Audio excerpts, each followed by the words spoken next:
How do you get more of the things money will buy and all of the things that money won't buy? Now, money is not the most important thing in life, but it is reasonably close to oxygen. I mean, you know, when you need it, you really do need it. That's what I'm getting at. Now, I got to tell you, in all honesty, I like what money buys.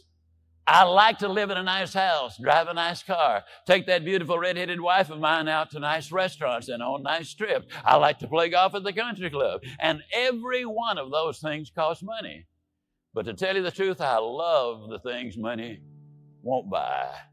Money bought me a nice house, won't buy me a home. Money will buy you a companion, won't buy you a friend. Money will buy you a good time, won't buy you a peace of mind. Money will buy you a bed, won't buy you a good night's sleep. And let me explain something too. Interestingly enough, and I'm so grateful to be able to say this, I've got many of the things that money will buy, but all of the things money won't buy. And here's something rather fascinating. The more of the things you have that money won't buy, those are the things that will enable you to get more of the things that money will buy, and dramatically reduces stress in your life. That's what we want to be looking at. We want to look at the things that make a difference. I believe your philosophy of life is a key point. As you probably know, philosophy is simply the love of wisdom. Okay, now let's talk about financial independence. How to become rich by 40, 35 if you're extra bright, much sooner if you find an opportunity like I did. Let me show you how I did it. Financial independence. First of all, I like the phrase financial independence. Some people are a little bit concerned about using the word becoming rich or becoming wealthy, and I can understand that. I struggled a little bit with this. Is it okay to go for becoming rich, go for becoming wealthy? And maybe that's a bit too strong a word or strong a term. So here's what I've come up with that I think is comfortable for me, and that is how to become financially independent. I think it's every person's heritage here, especially in America, to become financially independent. Now, let me give you my definition of financial independence. Financial independence is the ability to live from the income of your own personal resources. Financial independence. Now it depends on how you want to live. If you need $2,000, $3,000 a month, if you need $4,000 or $5,000 a month, if you need $10,000 a month, some people may need, $100,000 a month. But whatever you would need to live, and you could earn that living from the income of your own personal resources, that's what I call financial freedom, financial independence. And let me show you how to acquire it. If you start at age 15, between ages 15 and 35 is 20 years. And in my personal opinion, based on my own studies and my own experience, 20 years, in my opinion, is enough time to become financially independent. If you're not, you don't live in the wrong country. Probably what's happened is you have the wrong plan. And it's easy to be a nice person with the wrong plan. I found that when I was 25 years old. I was broke at age 25, and I was a nice guy. You would have liked me. But I'm telling you, my plans up until then, especially my financial plan, left me broke. I totally changed it the next 6 years, and I became financially independent. So I know what I'm talking about. It is possible in a reasonable amount of time, 15 to 35, whatever, 20 years' time, enough time. You can do it in a much shorter period of time, like I did if you want to. But this is a reasonable enough time. But here's number one. First of all, you got to have the right philosophy. Philosophy is our ability to gather knowledge and sort through it and decide what's valuable. To develop a philosophy about life, a philosophy about our health, a philosophy about our family relationships, a philosophy about economics. And if you develop the right philosophy, that's what helps to set this sail, so that in 6 years it takes you where you want to go, instead of winding up like I did that first 6 years of my economics, broke, no money, empty bank account. The right philosophy. Now let me give you a couple of philosophies to consider. Here's the first one. It's called the philosophy of the poor. And here it is. Poor people usually spend their money and invest what's left. That's the philosophy of the poor. Now, here's the philosophy of the rich. Rich people invest their money and spend what's left. And here's the startling answer. It really doesn't matter what the amount is. What's most important is not the amount. What's really important is the philosophy. So I would ask you to adopt this philosophy of spending after you have invested. Invest first, then spend. And I've got a little formula that I'm going to share with you. Now, what should a child do with $1? I mean, there's a lot of debate going on, I'm sure, across the country on what a child should do with $1. Here's one opinion. It's only a child and it's only $1. What difference does it make? Well, in my opinion, it makes all the difference in the world. A person's economic future starts with a child with $1. Somebody says, oh, no, you're only young once. Let him spend it all. Well, when would you hope that would stop? Somebody says, well, wait till he's 50 and broke like me, and then he'll learn. Well, no, we don't want to wait that long. If I would have known earlier than age 25, I would have changed. In high school, if they would have had classes called Wealth 1, Wealth 2, I'd have taken both classes. I would not have waited until age 25. So, the earlier the better. So, what should a child do with $1? Here's the simple premise to begin with. Don't spend it all. And if a child wants to spend the whole dollar, you got to say, hey, don't spend it all. Don't spend it all. They'll say, why not? It's my dollar. I earned it. You say, I know you earned it, but don't spend it all. They'll still say, why not? Say, let me show you why not. So you put them in your car, take them to the other side of town, and show them where people live that spend the whole dollar. Just drive them around. Kids learn best by visual. Just drive around and say, would you like to live here? Kid says, no. Would you like to live like these people live? Kid says, no, no. Then you can't spend the whole dollar. So, kids will get the message. So, take them to the other side of town and show them around, unless you already live there, and then just show them around. Anyway, don't spend the whole dollar. Now, let me give you my best view of what to do with $1. And I promise you, if you started at age 15, now if you're over 15, right, you've still got plenty of time. You still got 20 years. If you're 30, you still got 20 years. I mean, you still got plenty of time to start what I'm about to share with you. What to do with $1. Here's my first bit of advice. Never spend more than 70 cents. Never spend more than 70 cents. Now, you got to pick some number, and the number you pick is going to be determined by your philosophy. It's going to be determined by what you've been taught or your experience teaching yourself. When I first met my teacher, Mr. Schoaf, I was at about 110% of each dollar. I'm down at budget finance, hawking my furniture and my car one more time. And then I learned a whole better formula for financial independence. Number one, don't spend more than 70 cents. Now, kids say to me, well, okay, what do I do with the other 30 cents? And here's what I teach them. 10 cents for charity. Charity or church, or helping people that can't help themselves. 10 cents to support worthy projects. Projects that you feel good about. 10 cents out of every dollar. It's called being generous with part of what you've taken out of society. Now, in my opinion, nothing teaches us character better than generosity. No class, no teacher, no book teaches character better than generosity. And the best time to start is when the amounts are small. And I know if kids learn these lessons well, they'll give a dime out of $1, help people that can't help themselves, support worthy projects. Or if you belong to a church, they teach tithe, piece of. That's very important.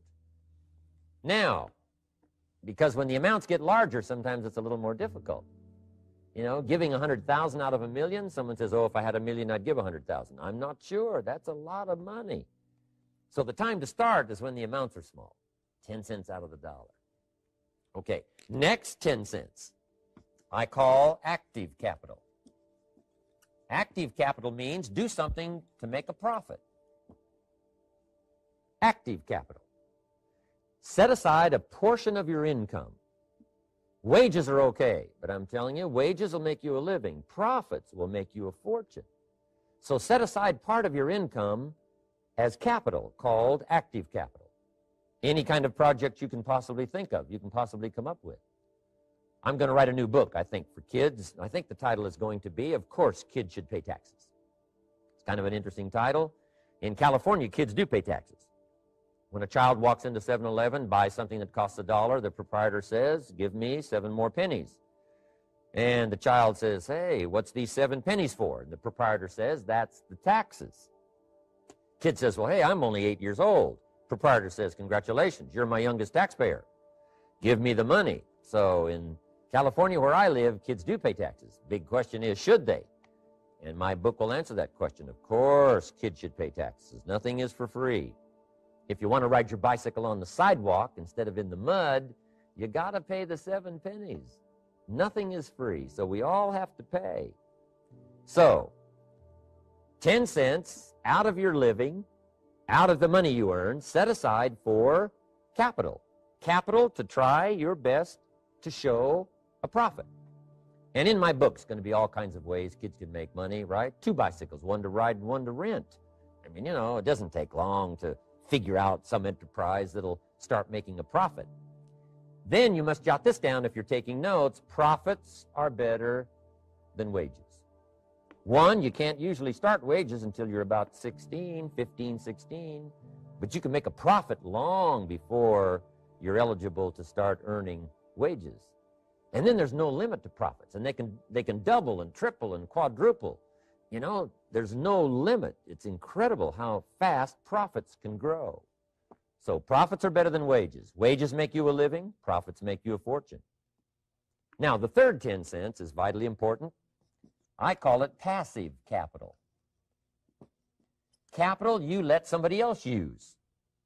A financial institution, stocks and bonds, mutual funds, whatever. Let someone else use it. You furnish the money. They use it to make a profit, but they pay you for the use of it, called interest. And here's one of the things that'll make you financially independent fairly quickly, and that's called compound interest. And this is how you get it. Letting someone else use a portion of your money, your substance. They show the profit, they pay you interest. And this passive capital, I'm telling you, over a sustained period of time, if you'll develop this little 10, 10, 10, and 70, especially starting at age 15, I'm telling you, by the time you're 35, you will be financially independent.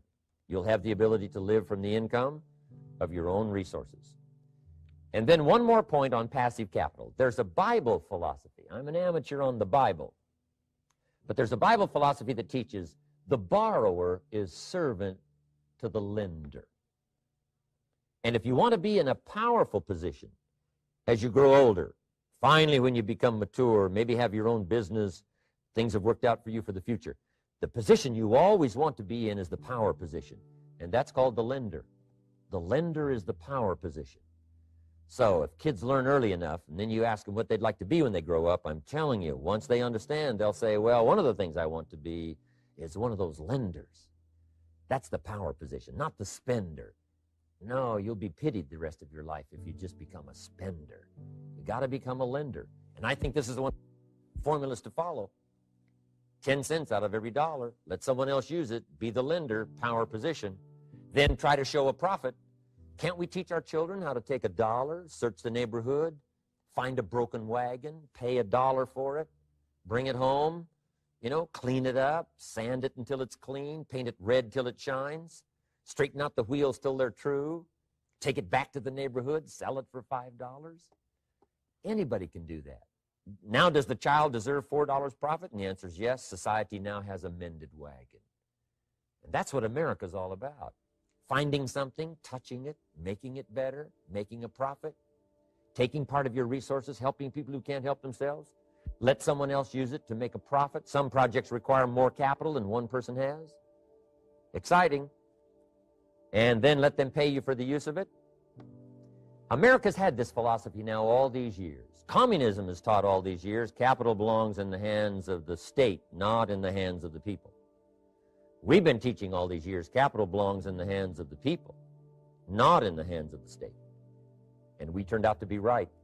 capital in the hands of the kids, capital in the hands of the people, enterprises that make a profit, enterprises that grow. It's the hope of our future. So that little simple formula, I hope, will help you. Now, one more key on financial independence, and that is attitude.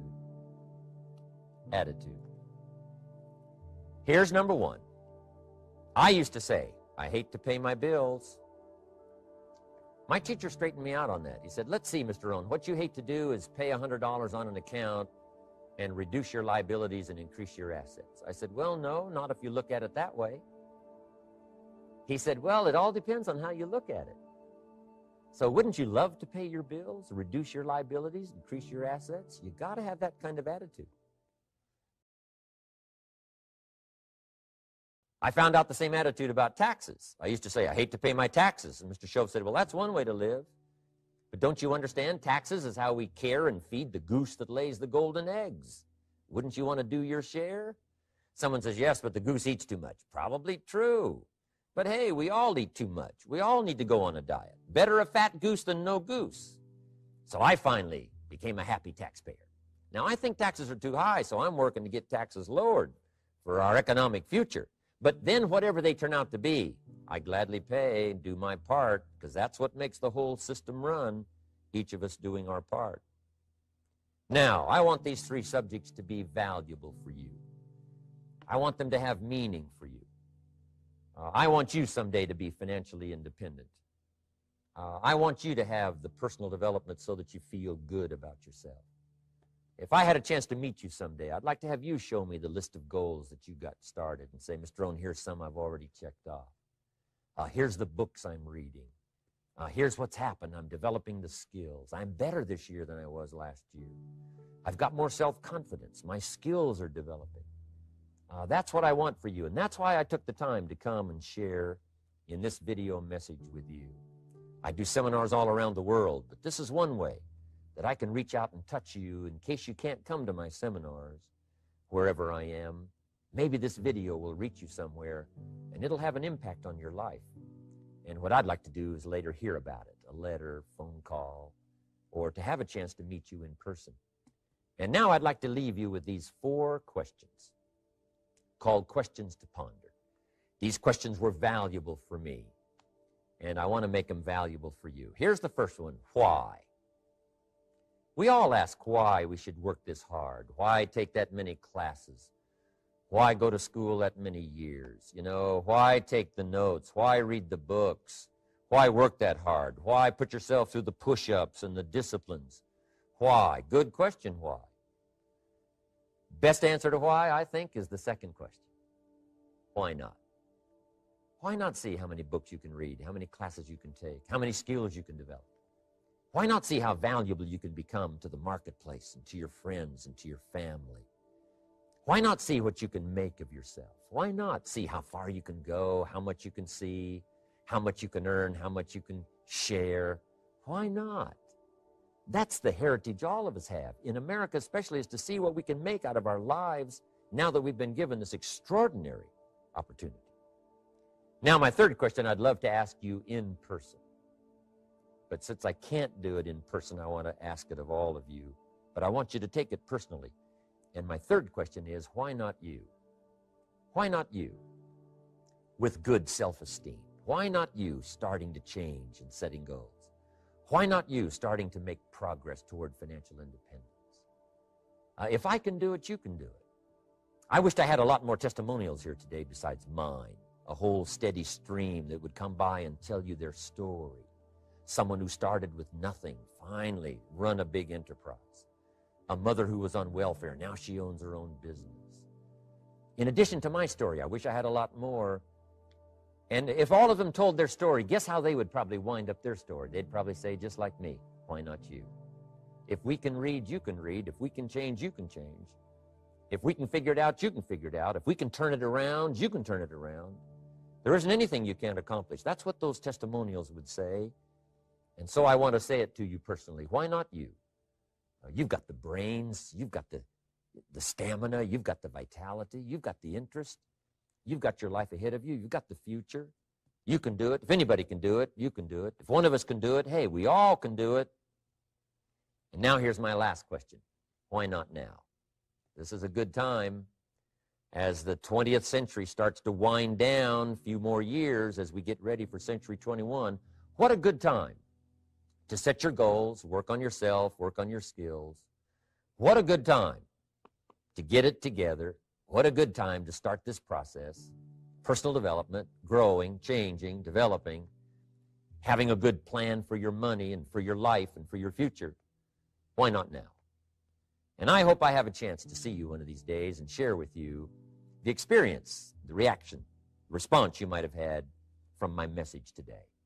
And until I get a chance to see you on this side of the world or the other side of the world, in some school or some seminar, or maybe I'll come and speak for a company that you work for someday, I hope I get a chance to meet you. Until then, I wish you the best. I want all that I've gotten to be yours and much, much more. God bless. Goodbye.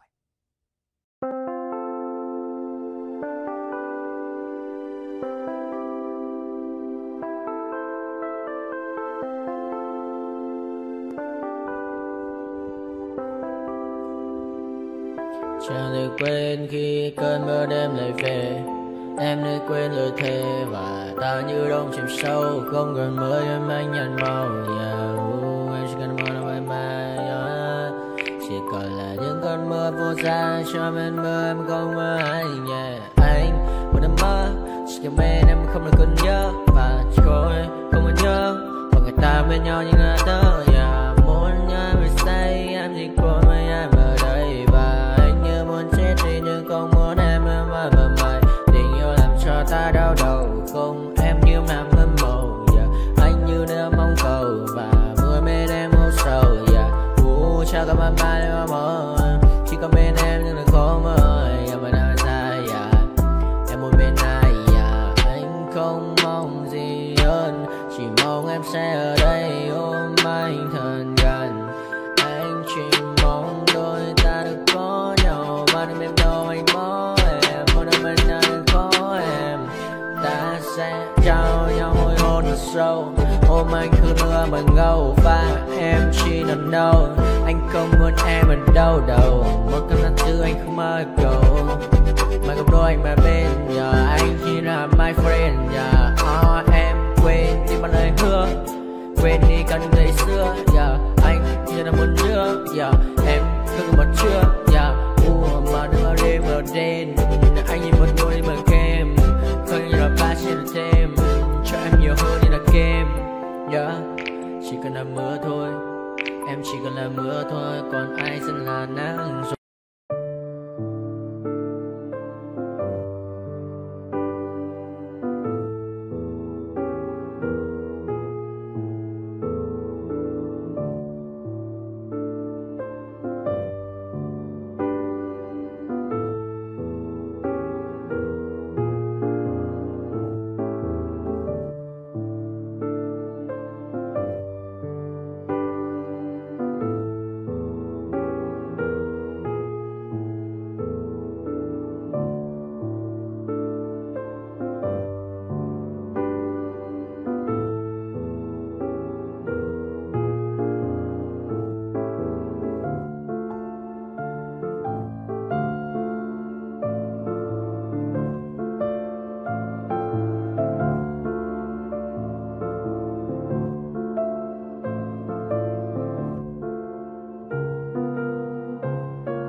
told your friend you're not okay, and tell me what's wrong and why you never said you felt that way.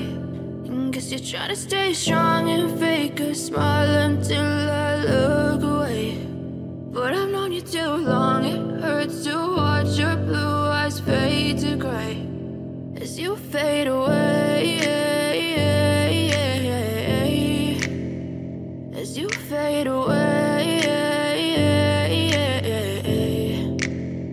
Yeah, I'm about to fade away, cause every time I wake up I feel like it's Monday. Something's going wrong with all the chemicals up in my brain. All of a sudden I don't look at anything the same way. Gotta build up of my thoughts sitting in an ashtray. I'm sorry that I'm so inconvenient, okay. Just let me be me and I'll stay out of your way. I can see the way you look at me, I'm such a disgrace. I never really asked to be brought into this place. You wanna love me? Well then baby, have a taste. All the highs and the lows, no, you'll never be the same. I don't really wanna hurt you, but I can't control the pain. If you're sticking by my side, maybe we could be okay. Okay, okay,